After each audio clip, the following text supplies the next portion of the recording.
Nagendra sir classes में आप सभी का स्वागत है। आइए यूपीपी टेस्ट, यूपीपी और एसएससी जीडी का जो टेस्ट हुआ था उसी टेस्ट का मॉडल पेपर आप सॉल्व करते हैं। मैथमेटिक्स का पार्ट है, इसको हम सॉल्व कर लेते हैं। देखिए इसमें जो पहला प्रश्न है उसको पढ़ते हैं। पहले प्रश्न को, प्रश्न ये है, पहला प्रश्न, रितेश ने 8 घंटे 60 किलोमीटर प्रति घंटा की गति से गाड़ी चलाई। कुल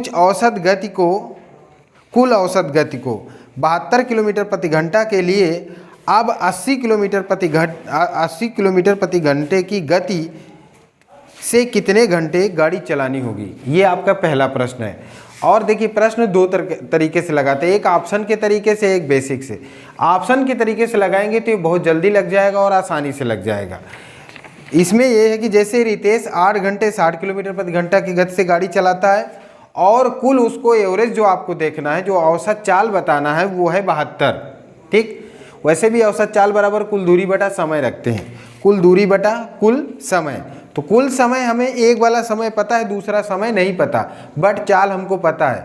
औसत चाल बराबर कुल दूरी बटे कुल समय, ठीक है ना, कुल दूरी बटे कुल समय। ठीक, तो इस तरह से जब इसको सॉल्व करते हैं तो आप लगाएंगे। देखिए अगर इसमें ऑप्शन पे चले जाते हैं, अगर ऑप्शन आपका पहला जो ऑप्शन दिया है वो 10 दिया है, 15 दिया है, 8 दिया है, 12 दिया है, इस तरह से लगाते हैं। अगर ऑप्शन आप 12 लिखते हैं, क्योंकि इसका ऑप्शन 12 ही सही है, तो अगर 12 लिखते हैं तो 80 किलोमीटर चलाएंगे। अब 12 घंटे तो 12 × 96 किलोमीटर जाएगी, और 8 के हिसाब से वो जाएगी 448 किलोमीटर। अगर 12 घंटे 80 की स्पीड से चलेगी तो वो हो जाएगा 960, और 8 घंटे 60 की स्पीड से चलेगा तो वो होगा 480। दोनों को मिला के अगर जोड़ेंगे तो ये हो जाएगा 1440। 8 से 14 की 4 हो जाएगा, 9 4 13 1 14, इतना आ जाएगा। अभी टोटल कुल समय कितना हो जाएगा, ये है 12 8 20 घंटे। तो चाल बराबर होता है कुल दूरी बटे समय, तो 1440 बटे 20 कर दोगे और काटोगे तो कितना आ जाएगा, 72। आपका मैच कर गया, क्योंकि 72 एवरेज आपको पूरा करना था, तो आंसर आ गया 72। इस तरह से भी ऑप्शन के सहारे भी इस प्रश्न को हम लगा सकते हैं। अभी हमको पता क्या है, पता क्या नहीं है, क्या नहीं पता है हमको, टाइम नहीं पता, किस टाइम से 80 किलोमीटर वाली गाड़ी चलाया जाए। तो अब ये तो ऑप्शन से हो गया, आप अल्टरनेटिव तरीका है, सोच के लगा लिए। जो इसका बेसिक तरीका है क्या है, आप लिखते हो ना औसत चाल बराबर, औसत चाल बराबर क्या लिखते हो, कुल दूरी बटा समय। क्या लिखते हो, कुल दूरी बटा समय, ये लिखते हो आप। ठीक, ये है औसत चाल बराबर कुल दूरी बटा समय, ये आपका मेथड है, इस टाइप से आप लिखते हो, बिल्कुल लिखेंगे। अब आप कह रहे होगे कि औसत चाल हमारा 72 होना चाहिए, चलो बाबू 72 करें। फिर उसके बाद कुल दूरी आपको नहीं पता, हमको दूरी कितनी पता है, अगर वो 8 की स्पीड से चलता है तो वो 8 घंटे 60 की स्पीड से चलता है, आप लिख लिए। फिर उसके बाद देखिए प्लस लगाइए, वो कितना और दूरी चलेगा, 8 के हिसाब से 80 की स्पीड से चलता है, पता नहीं कितने घंटे चलता है, हमको वो टाइम टी रख लो, रख लिए। औसत चाल कुल समय कितना है, कुल समय भी बाबू नहीं पता, तो कुल समय कितना है, पहले टाइम है 8 घंटा और अगला टाइम है टी, इसको भी रख लिए। अब जब क्रॉस गुणा करोगे तो अब इसका गुणा करोगे। देखिए एक तो मेथड ये हो गया, दूसरा मेथड ये होगा, इसको आप लगाओगे। जब इसका इसमें गुणा करोगे तो 8 का बाबू इसमें गुणा करोगे तो 8 दूनी 16, 8 सते 56 और 1 57, ये हो जाएगा, प्लस 72 टी हो जाएगा, बराबर हो जाएगा 480। 8 का इसमें गुणा कर देंगे, प्लस 80 टी हो जाएगा। ठीक है ना, ये है, इस तरह से आप कर लिए। फिर क्या करोगे, 80 टी से इसको घटा लोगे। क्या करोगे, इससे इसको घटा लोगे। जब इसको उधर ले जाके घटाओगे तो 8 टी आ जाएगा। ठीक, 72 8 80 होता है। अभी इसमें से 576 से 480 घटा लीजिए, 8 टी बराबर, इससे घटाइए, 6 में से 0 घट गया, 6 आ गया, 7 में से 8 नहीं घटेगा, 17 में से 8 गया, 9 आ जाएगा। अभी 4 में से 4 गए, 0 आ गया। टी बराबर निकालोगे तो क्या हो जाएगा, 12 8 96, यानी कि 12 घंटे। ये भी आपका आंसर आ गया। वो था हमारा ऑप्शन का तरीका, वो अल्टरनेटिव तरीका है, वो अल्टरनेटिव तरीका है। हम इस तरीके से सॉल्व कर देंगे, ऑप्शन से देखेंगे कि कौन सा टाइम रखें कि वो उस टाइम से भाग दे तो 72 मिल जाए। तो हम ऐसे ही रखे ऑप्शन, वो ऑप्शन बारी बारी से एक ऑप्शन रखो, 10 रख के चेक करो, 15 रख के चेक करो, 8 रख के, चूंकि 8 रख के चेक करेंगे तो 60 से ज़्यादा नहीं आएगा। इस तरह से एवरेज करें कि 72 रख के चेक करें तो 12 रख के चेक करें तो ऑप्शन मिल गया। तो हम सोच रहे हैं कि ये 12 ऑप्शन सही है, आंसर सही हो जाएगा, डी नंबर ऑप्शन इसका करेक्ट हो जाएगा। लेकिन फिर अब बेसिक तरीके से लगाएंगे तो इस तरीके से लगाएंगे। ठीक, ये है। देखिए सॉल्यूशन आपको लगातार मिलता रहेगा, टेस्ट जितने भी होंगे आपको उसका सॉल्व मिल जाया करेगा। तो इसलिए कम से कम आप ज़्यादा से ज़्यादा चैनल को सब्सक्राइब कर लीजिए और शेयर करते रहिए, जिससे कि कोचिंग में ज़्यादा से ज़्यादा बच्चे जो पढ़ रहे हैं सबको इस बात को पता चल जाए कि हमारे टेस्ट पेपर का क्या सॉल्यूशन है, सॉल्यूशन आपको करेक्ट मिल जाए। ठीक, ये है।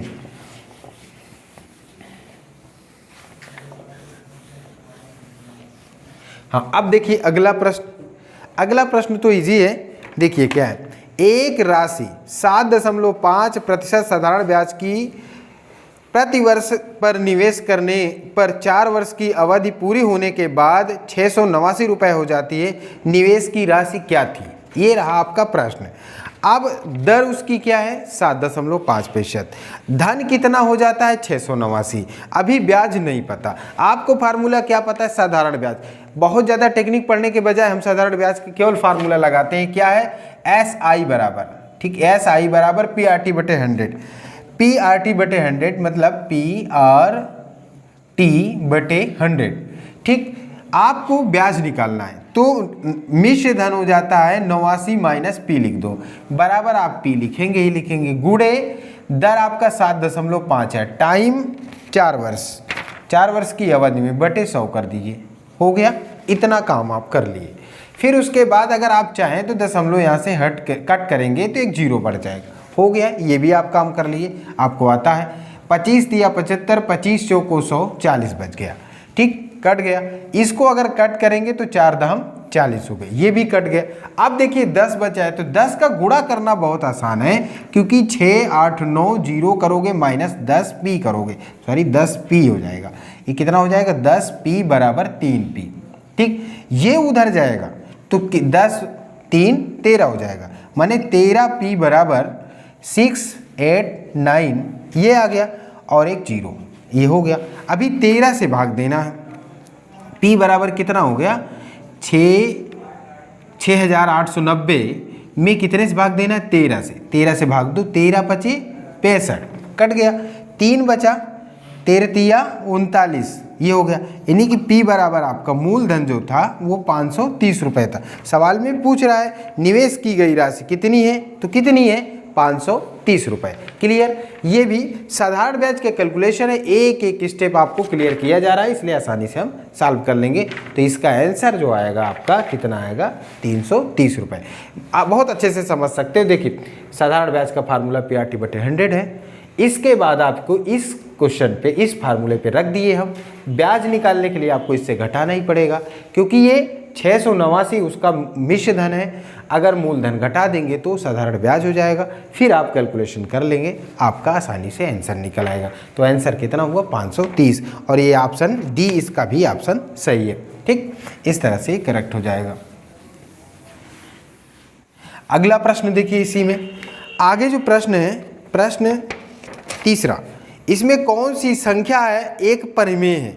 बाबू पहली बात तो ये जान लीजिए, परिमेय संख्या करड़ी के अंदर जैसे कि √3 हो, परिमेय अपरिमेय जान जाओ, ये कैसी अपरिमेय है। ऐसे भी लिखा हो ये कैसी अपरिमेय है। जब ये अपरिमेय है तो हमको ऐसी संख्या चाहिए जो पूर्ण वर्ग निकल सके।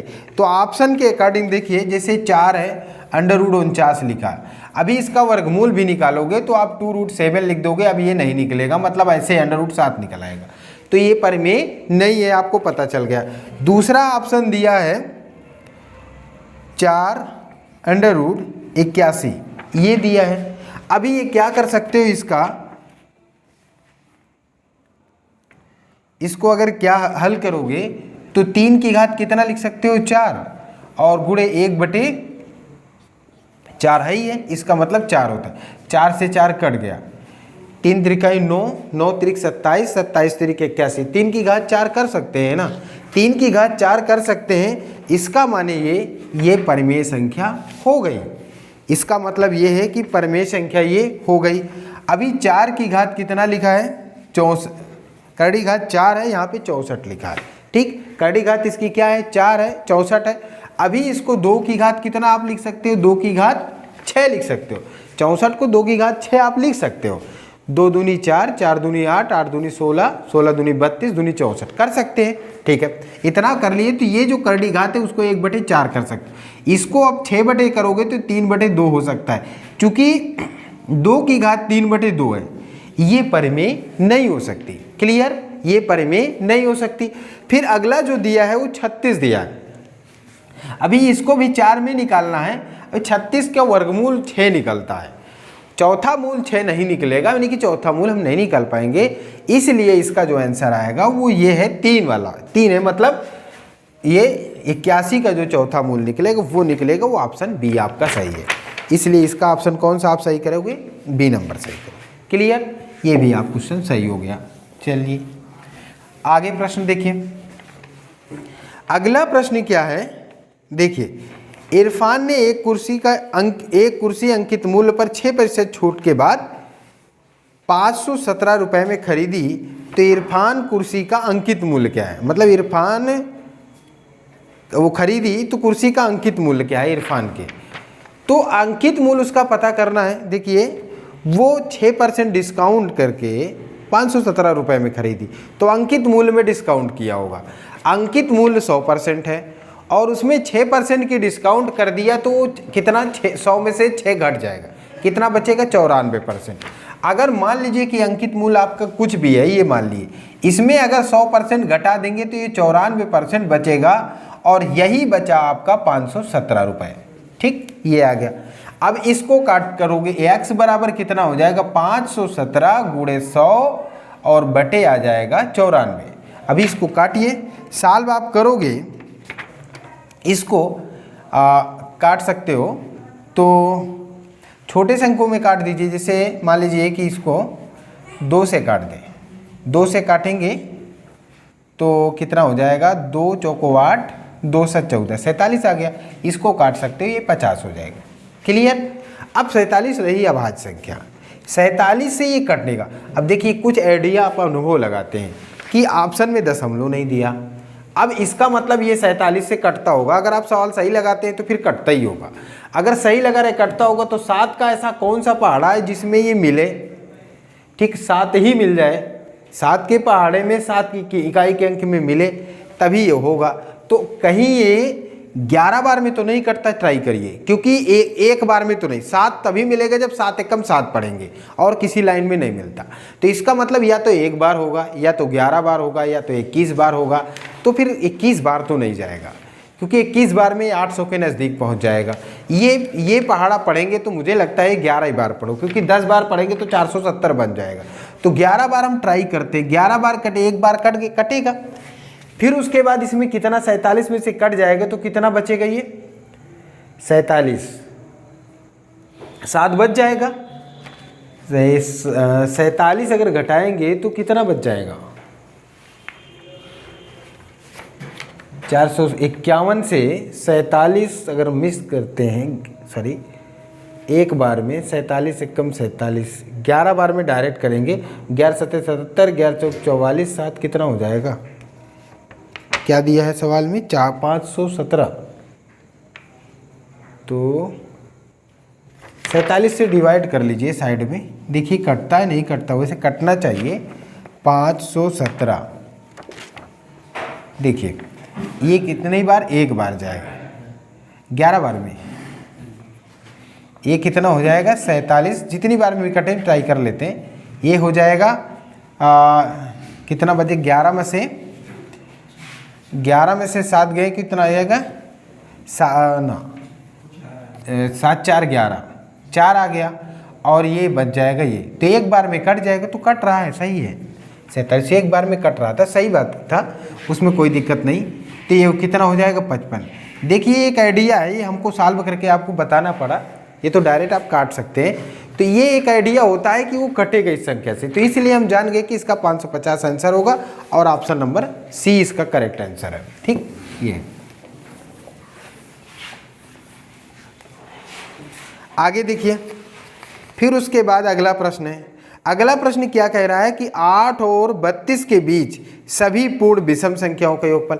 बाबू ये सब सवाल को इससे पहले हम बताए गए कि जब विषम संख्या हो, चाहे सम संख्या हो, चाहे प्राकृत संख्या हो, 20 से कहीं से पूछा जाए तो उसको हल करने के लिए क्या करते हैं, ये लिखते हैं आप कि पहली संख्या धनांतिम संख्या बटे 2 और कोष्टक के बाहर लिखो पदों की संख्या। तो यहाँ पे प्रश्न है 8 और 32। 8 पहली संख्या है, 32 अंतिम संख्या है, बटे 2 आप लिख लिए। पदों की संख्या कहीं से ढूंढना नहीं है, आपको 32 से ही 8 घटा देना है, 24 आ गया, और इसका आधा करना। अगर नेचुरल नंबर्स होता है तो आधा नहीं करते। अब ये विषम संख्या है तो इसको आधा कर देंगे तो कितना आ जाएगा 12। एक बढ़ा के लिखा जाता है। ठीक, अब देखिए इसका इसमें जोड़ेंगे तो 40 आएगा, बटे 2 करेंगे गुणे 13 हो जाएगा, इसको काटिए तो 20 आएगा। अभी डिवाइड कर दीजिए, 13 दूनी 26, 260 करेक्ट आंसर तुरंत आता है। फिर इसका आंसर क्या होगा 260, यानी कि डी नंबर ऑप्शन सही हो जाएगा करेक्ट। फिर अगला प्रश्न यानी कि 7वां प्रश्न पढ़ रहे हैं। इसमें 7वां प्रश्न आपका है, देखिए क्या है 7वां प्रश्न। 7वां प्रश्न ये कह रहा है किसी त्रिभुज ABC में AB और BC बराबर है। त्रिभुज बना लीजिए पहले आप, ऐसे बहुत आराम से सॉल्व होगा। बराबर है, कोण C का माप जो दिया है वो दिया है 75 अंश, तो B का मान ज्ञात कीजिए। यहाँ पे क्या बराबर है अगर ABC ऐसे लिखते हैं आप, क्या लिखते हैं ABC ऐसे लिख दिए, कोई त्रिभुज ABC लिख दिए। इसमें क्वेश्चन में कहा AB बराबर है BC के, ये दोनों बराबर है, और कोण C 75 अंश है, कोण C 75 अंश है। देखिए बाबू ये नियम होता है कि अगर दो भुजाएं बराबर है तो इसका मीनिंग से है कि जो दोनों भुजाएं बराबर हैं उन दोनों कोण भी बराबर होंगे। तो मतलब आपको ये कह सकते हो कि कोण C बराबर कोण A, दोनों क्या हैं आपस में बराबर हैं, माने दोनों कितने हैं 75 अंश है। तो अभी आप जान रहे हो कि त्रिभुज के तीनों कोणों का योगफल कितना होता है, कितना होता है त्रिभुज के तीनों कोणों का योगफल 180 अंश। तो 180 से इन दोनों को जोड़ के घटा लोगे तो कितना हो जाएगा 75 75 दोनों है ना, तो इसलिए आप घटा लोगे तो कितना आएगा 30 अंश, इसलिए ये करेक्ट आंसर आ गया। तो बहुत आसानी से आप जाएंगे और इसका ऑप्शन बी नंबर सही है। ठीक, ये हम सही कर लिए। अगला प्रश्न, इसके बाद आगे जो प्रश्न दिया है वो और भी आसान। देखिए क्या है, वो कह रहा है कि एक बस 32 किलोमीटर प्रति घंटा की औसत गति से चलती है। यदि 304 किलोमीटर की यात्रा आधे घंटे विराम यानी कि 30 मिनट विराम के साथ पूरी करती है तो पूरी यात्रा, तो भैया विराम बाद में जोड़ देंगे, वो जाने में ही तो टाइम लगा, जितना चलती रही वो टाइम प्लस विराम का टाइम। तो हम जो टाइम निकालते हैं, समय निकालते हैं, समय बराबर क्या है औसत चाल बराबर वो समय बराबर दूरी बटे चाल। तो ये जो आपका समय निकलेगा वो 304 बटे 32 आएगा। ठीक, ये 304 बटे 32 आया। अब इसे आप भाग करते हो, इसमें इसे आप 4 से काट सकते हो, 4 अठे 32, 4 सते 28 और 4 छंग 24 काट दिए। अभी भी 4 से काट सकते हो, 4 से काटोगे 4 एक कम 4 4 9 36, इसको काटोगे तो 4 दूनी 8, यानी कि 9 बटे 2 आ गया। ठीक, 9 बटे 2 घंटे लगते हैं। अब कह रहा है आधा घंटा रेस्ट करता है, 30 मिनट मतलब आधा घंटा, तो आधा घंटा रेस्ट रखता है, तो कुल समय जो होगा, कुल समय यहाँ पे पूछ रहा है तो क्या होगा आधा घंटा इसमें और जोड़ दीजिए तो ये हो जाएगा 20 बटे 2, अर्थात कितना आ जाएगा 10 घंटे। मतलब इसका ऑप्शन जो आपका सही हो रहा है वो सी नंबर ऑप्शन सही है, उसको 10 घंटे लगेंगे। क्लियर, इससे हम जान गए कि इसका आंसर 10 आएगा। ठीक है, ये हो गया। अब आगे प्रश्न फिर से पढ़ें। इसमें कह रहा है कि एक संख्या को 6 से विभाजित करने पर 4 शेष बचता है। जब उस संख्या का वर्ग को 6 से विभाजित किया जाता है तो शेष कितना बचेगा, क्या होगा। अभी किसी संख्या को तो यार ऐसे ही ना, भाज्य बराबर भाजक गुणे भागफल प्लस शेषफल, इस पे चले जाइए। आप कितने से भाग दे रहे हैं, मान लीजिए कि आप 6 से विभाजित करने पर 6 गुणे 1 आ रहा है, एक बार ही ले जाओ, और शेष कितना बच रहा है, 4 बच रहा है। तो वो संख्या जो आ जाएगी, मान लो वो संख्या आपको आ गई 6 4 10 आ गई। अभी उस संख्या को वर्ग करने पर, तो इसको वर्ग कर दें, अगर वर्ग कर देंगे तो ये 100 हो जाएगा, और 100 को भी 6 से भाग दें तो आपका आंसर निकल आएगा 6 कम 6 आ जाएगा, यहाँ 4 बचेगा, 6 छंग 36, कितना आया, 4 आया। फिर भी शेषफल कितना आ जाएगा, 4 ही आ रहा है। किसी संख्या को विभाजित करने पर शेषफल 4 आता है, उसका वर्ग भी विभाजित करने पर शेषफल 4 ही देता है, तो इसका ऑप्शन डी सही हो जाएगा। इसके बाद इकाई का अंक आता है। इकाई का अंक हम बहुत अच्छे से क्लास में बताते हैं, मुझे लगता है किसी बच्चे को दिक्कत नहीं होनी चाहिए। ये लिखा है, अगला प्रश्न लिखा है 813, 986, 471 और 603। इसका इकाई का अंक निकालना है, बहुत मुश्किल नहीं, बिल्कुल आसान है। देखिए इसका गुणा करोगे 6 त्रिक 18, इसमें 8 मिल गया, इसका गुणा करोगे 8 ही रहेगा, इसका गुणा करोगे 8 त्रिक 24, अर्थात इसका इकाई का अंक 4 आएगा, अर्थात ऑप्शन नंबर बी एकदम करेक्ट आंसर है, आपको आंसर मिल जाएगा। अभी आप गुणा कर दीजिए, 6 त्रिक 18 8 मिल गया, 8 एक कम 8, फिर 8 त्रिक 24, इस तरह से इसका हम आंसर जान गए। ठीक, ये है। उसके बाद अगला प्रश्न ये है, वो ये कह रहा है कि रोहित ने 6 मैचों की एक दिवसीय क्रिकेट श्रृंखला में कितना रन बनाता है, उसका औसत निकालना है। माने 44 run plus 42 plus 62 plus 74 plus 40 plus 26, इसको जोड़ 1 2 3 4 5 6, तो 6 से भाग दीजिए। इसका जोड़ जो आएगा, जोड़िए। अब देखिए 6 4 10, 10 2 12, 12 2 14, 14 4 18 की 8 आ गया, 2 4 2 6, 6 7 6 13, 13 13 6 19, 19 4 19 4 23, 23 और 4 27, 27 और कितना हासिल था, 1 हासिल था, तो 28 आ गया, और नीचे 6 है, 6 चौको 24, 4 बचे 6 8 48, तो इसका जो ऑप्शन मिलेगा वो 48 सही है। उसमें थोड़ी सी मिस्टेक थी, लास्ट नंबर हाँ 26 है, वो जो 72 दिख रहा था वो 74 संख्या है, इसलिए ऑप्शन नंबर डी आपका सही हो जाएगा। इस तरह से इसको करेक्ट कर लेंगे, ये बहुत मुश्किल नहीं है, बस जोड़ के इसको आपको भाग दे देना है। ठीक, ये है। अगला प्रश्न इसमें,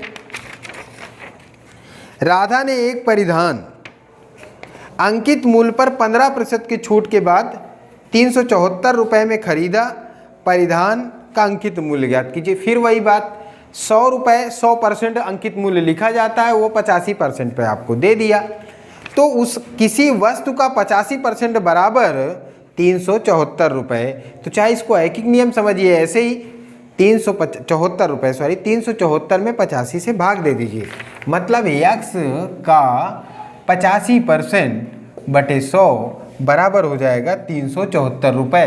यानी कि अंकित मूल्य आपका x है, x में 15% डिस्काउंट के बाद 374 रुपये में बिकता है, इसका मतलब है कि x का 85% बराबर समथिंग। अभी आप इसको हल कर लीजिए, चाहो तो इसको काट दीजिए, अगर काटेंगे इसको, इससे इसको काटेंगे तो ये 5 से कटेगा तो 17 आ जाएगा, और ये 5 से कटेगा तो 20 आ जाएगा। अभी इसको 5 से काटिए, गुणा बन जाएगा, इसको करेंगे 17 से, 17 दूनी 34, फिर इसमें 3 बचेगा, 17 दूनी 34, मतलब x बराबर आपका आ जाएगा 20 गुणे 22 अर्थात 440। ये ऑप्शन नंबर ए इसका सही है। अगला प्रश्न भी इसी तरह है, बहुत मुश्किल नहीं है, उसको भी बहुत जल्दी आप लगा लेंगे और समझ में भी आ गया होगा। जैसे दिया है 13 और 43 की सभी सम संख्याओं का योगफल, 13 और 43 के बीच की सभी सम संख्याओं के पूर्ण सम संख्याओं का योगफल। अभी बाबू 13 दिया है और प्लस 43 दिया है, तो 13 और 43 के बीच दिया है। इसका मतलब सम संख्या क्या है, तो अगली सम संख्या भी ले लोगे तो उसमें कोई दिक्कत नहीं है। योगफल मतलब पहली संख्या धन अंतिम संख्या, मतलब पहली इसके आगे 14 होगी मतलब 14, और इसमें इससे पीछे आओगे तो कितना होगा 42/2। ठीक, ये पदों की संख्या, फिर वही कंडीशन, मतलब 42 में से आपको 14 घटाना है। घटाएंगे तो 12 में से 4 जाएंगे तो 8 आ जाएगा, 12 में से 4 घटेंगे 8 आएगा, 3 में से 1 गए 2 आएगा। इसको 2 से भाग दोगे तो 14 आएगा, मतलब 15 लिखना, एक बढ़ा के आपको लिखा जाता है। फिर उसके बाद इन दोनों को जोड़े, 4 2 6, 4 1 5, 1 6/2 हो जाएगा, गुणे 15। अब इसको काटिए तो 33 होगा, तो हो जाएगा 15 × 45 की 5, 15 × 45 और 1 46। ठीक, इस तरह से ये है। नहीं, ये कहीं से गलत हो रहा है। देखिए फिर से इसको कैलकुलेशन करते हैं, सभी पूर्ण सम संख्याओं का योग। देखिए ये हो जाएगा, जैसे मान लीजिए 13 से 43, तो सम संख्या चूंकि कहा है तो इसलिए 14 हो जाएगा, सही है। एक कम हो जाएगा 42, बिल्कुल सही है। इसका जोड़ेंगे, जोड़ गलत तो नहीं किए हैं आप, तो इसको फिर से कर लीजिए, कोई इश्यू नहीं है। इसमें 4 2 6 आ जाएगा, और अच्छा इसमें हासिल नहीं था, हम ज़बरदस्ती 6 कर दिए, 4 1 5 ही होगा, बटे 2 हो जाएगा, गुणे 15 हो जाएगा। ये मिस्टेक था, इसको सही कर देंगे, कितना हो जाएगा ये 28 आ जाएगा। 2 से काटेंगे, 2 दूनी 4, 2 8 16। अब 15 से गुणा करेंगे, 15 8 120 की 0 आ जाएगा, 12 हासिल होगा, 15 दूनी 30 और 15 दूनी 30 हो जाएगा, और 30 12 42, यानी कि इसका आंसर जो आएगा वो 420 आएगा। देखिए 56 की जगह 66 लिख गया था, ये मिस्टेक हो गया था, तो थोड़ा कैलकुलेशन में ध्यान दीजिए। ये गणित है, इसमें कुछ भरोसा नहीं होता, कोई बहुत अपने आप को प्राउड नहीं कर सकता, छोटे छोटे अंक भी मिस्टेक हो सकते हैं। ठीक है, तो इस तरह से इसका आंसर आ जाएगा। आगे देखेंगे, अगला प्रश्न जो दिया है वो ये कह रहा है, एक घन का संपूर्ण पृष्ठ 1176 घन सेंटीमीटर, इसका आयतन ज्ञात कीजिए। अभी इसका घन का संपूर्ण पृष्ठ 1176, मतलब 6 गुणे भुजा स्क्वायर बराबर आप लिख दोगे 1176। 1176 है, ए स्क्वायर बराबर कितना हो जाएगा 1176/6 होगा। ठीक, ये आ जाएगा। अब एक निकालना है, इसको काटेंगे, इसको काटेंगे तो कितना आ जाएगा 196। ए स्क्वायर बराबर 196, मतलब ए बराबर हो जाएगा 14। अब भुजा क्यूब आयतन आपको पता है, घन का आयतन होता है भुजा क्यूब, मतलब ए क्यूब, तो ये हो जाएगा 14 का क्यूब, और 14 गुणे 14 गुणे 14 3 बार गुणा करेंगे तो ये आ जाएगा 27 44। ठीक, आप गुणा करके देख लीजिए। ठीक है, तो इस तरह से इसका जो आंसर आएगा वो 27 44, ऑप्शन ए इसका सही हो जाएगा। ठीक, ये हम सही कर सकते हैं। तो ये क्वेश्चन था। इसके बाद आइए आगे देखते हैं। आगे जो प्रश्न है वो ये कह रहा है कि 40 सही 3/5, 40 सही 3/5 लंबी स्टील की राड को काट कर 20 सही 4/6 लंबी राड निकाली जाती है, तो शेष राड की लंबाई तो घटाना है, इसमें ये घटाना है, मतलब 40 सही 3/5 से आपको 20 सही 4/6 घटा देना है। जो राड है इसको घटा देना है। अब बाबू बहुत आसान है, इसको सही बटन बिल्कुल मत बदलिए, इसको अलग कर लीजिए, जैसे 40 + 3/5 कर लीजिए, -20 - 4/6 कर लीजिए। ठीक है, घट गया। अभी 40 में से 20 गए, 20 बचा। क्लियर। अब आइए यहाँ पे बच गया, सॉरी 6 है, ये गलत लिख गया था, ये 3/5 हो जाएगा, -4/6 ये लिखा है। अभी इसको घटाइए तो ये हो जाएगा 20 प्लस, इसमें से घटाओगे जब तो ये कितना हो जाएगा 30, वैसे एलसीएम होगा तो 18 - 20 आ जाएगा बटे 30 एलसीएम होगा। अब घटाने के बाद जो आएगा यहाँ पे वो क्या आएगा, 20 माइनस आने लगा 2/30। अभी कट करो इसको, जब कट करेंगे तो 1/15 आ गया। अब लो माइनस में आ गया। माइनस में आने की कंडीशन में एक इससे ले लीजिए, जब एक इससे निकल जाएगा तो ये 19 बचेगा, +1 - 1/15, और इसको इधर लाओगे तो ये कितना हो जाएगा, 15 में से 1 गया 14, तो ये हो जाएगा +14/15। इसको आप लिख सकते हैं 9, ये आंसर हो जाएगा। देखिए कैलकुलेशन है, लिखने में ज़्यादा आपको स्टेप बताने में थोड़ा टाइम लगता है, नहीं तो कैलकुलेशन आसानी से हो जाता है। कुल मिला के ये घटाना है, तो इसका ऑप्शन डी नंबर सही हो जाएगा। ठीक, इस तरह से हम कर सकते हैं, अलग अलग करके सॉल्व कर सकते हैं। ठीक है, ये हो गया। इसके बाद अगला प्रश्न देखिए, अगला प्रश्न बहुत सरल है। वो दिया है tan theta, tan theta plus phi है, tan phi plus cot phi. एक बात आप जान लीजिए, tan फाई ये उसी प्रकार फार्मूला है जिस प्रकार आप लिखते हो x प्लस 1/x। अगर v है तो x square plus 1/x square बराबर v स्क्वायर माइनस 2 होगा। ये सेम फार्मूला, इस तरह से हम कर सकते हैं। तो अगर ये दिया है, इसमें निकालना है tan square phi plus cot square phi, तो इसका मतलब है कि इसको हम कर सकते हैं 4 का स्क्वायर माइनस 2, तो अर्थात 4 चौक 16 में से 2 घट जाएगा 14। ये ऑप्शन इसका भी डी सही है। ठीक, इस तरह से हम सॉल्व कर लेंगे, कोई दिक्कत नहीं होती है। ठीक है, आगे देखिए। फिर उसके बाद जो अगला प्रश्न है वो है -12 11 प्लस 7 गुणे -3 भागे 4 13 -3 गुणे -6 और बंद कर दीजिए कोष्टक। तो क्या करते हैं, देखिए इसको हम पहले सॉल्व करते हैं। इसका इसमें गुणा करोगे तो 6 त्रिक 18 हो गया। कितना हो गया? 6 त्रिक 18। 13 में से 18 घटा दो। ये थोड़ा से ओरल करिए कि 13 में से 18 घटा दो, ये 18 बचेगा। 13 में से 18 8 5 13 होता है, तो 13 में से 18 घटोगे माइनस का 5 आएगा। ठीक है ना, माइनस का 5 आएगा, इसलिए उस 5 को इसमें गुणा करोगे। उस 5 को जब इसमें गुणा करोगे तो 5 चौक 20 आएगा। यहाँ भाग का चिन्ह बना दीजिए। ठीक, वो भी माइनस का। ठीक है, इस तरह से आ जाएगा। अब देखिए इधर आ जाइए, फिर इधर सॉल्व करिए। क्या दिया? ये 7 त्रिक 21 हुआ, वो भी माइनस का। समझते चलिए, 7 त्रिक 21 हुआ, क्या हुआ? माइनस का। और ये 11 घट जाएगा तो बाबू ये माइनस का 10 बच जाएगा। ठीक, ये आ गया। क्लियर? अभी बंद करिए कोष्टक। यहाँ पे 12 दिया है, ठीक है ना, यहाँ पे 12 आपका दिया है, वो भी माइनस का। तो ये माइनस माइनस प्लस हो जाएगा। इस तरह से क्या हो जाएगा, ये अगर माइनस मिलके ये माइनस मिलके प्लस हो जाएगा।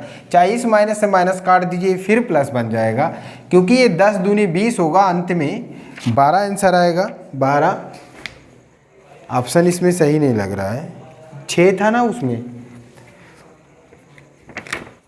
एक मिनट, ये टोटल का ब्रैकेट अलग अलग है। सही है, क्वेश्चन तो सही लिखा है। 11 लिखा है, 7 लिखा है, 3 लिखा है, डिवाइड 4 3 13 -3 -6, तो ये हो जाएगा 6 त्रिक 18। 18 13 में से 18 घट जाएगा तो माइनस का 5 होगा, और माइनस का 5 होगा तो 5 चौक 20 हो जाएगा। 20 हो जाएगा। ठीक है, ठीक है, 6 आएगा। सही है, सही लगा है सवाल। कैलकुलेशन में स्टेप बाय स्टेप गलत, 12 कभी आएगा ही नहीं। पता नहीं कैसे सोच रहे थे। इसको अब भाग करेंगे, जब इसको भाग करेंगे तो ये कट जाएगा ना, तो 1/2 होगा। ये जो है डिवाइड नीचे चला जाएगा, वो गलत सोच रहे थे। ये हो जाएगा 12 × 10, ये प्लस में बन जाएगा। अभी माइनस का आप 20 लिख सकते हो, कोई ऐसी दिक्कत नहीं है। आप इससे काटते तो ये 6 आता, साफ साफ दिख रहा है, फिर भी मिस्टेक हो रहा था। तो ये मैथ है बाबू, ये कितना आ जाएगा? -6। इसका ऑप्शन ए नंबर ऑप्शन इसका मैच कर जाएगा। ठीक, इसको कैलकुलेशन करते वक्त इतना ही ध्यान रखना होता है कि कैलकुलेशन कहीं से मिस्टेक ना होने पाए, तो आसानी से कर सकते हैं, इसमें कोई दिक्कत नहीं होगी। ठीक, ये है। अगला सवाल देखते हैं इसके आगे। देखिए ये दिया है √72 -√72 -√72, ऐसा करके दिया है। तो इसका फैक्टर कर लीजिए। 9 × 8 = 72, 9 × 8 जो छोटी संख्या होती है वही इसका आंसर हो जाएगा। इसलिए ऑप्शन ए नंबर इसका सही है। अगला प्रश्न इसमें, यानी कि लास्ट प्रश्न जो दिया है वो देखिए। अगला प्रश्न क्या है? 3a = 2b = 12c, ये दिया है। इसको बटे में लिख लीजिए। ये बन जाता है a अनुपाते b अनुपाते c इक्वल हो जाएगा 1/3 अनुपाते 1/2 अनुपाते 1/12। अभी इसको एलसीएम निकालोगे तो 12 आएगा, 12 से गुणा करा दीजिए। तो 12 से 3 चौक 12, 3 6 दूनी 12, 12 एकम 12, 4 6 1 का अनुपात है। ये ऑप्शन डी सही है। ठीक, ये है। वीडियो आपको पसंद आ रहा है, पढ़ रहे हैं, समझ में आ रहा है तो वीडियो को शेयर करिए, कमेंट करिए, लाइक करिए। Thank you very much.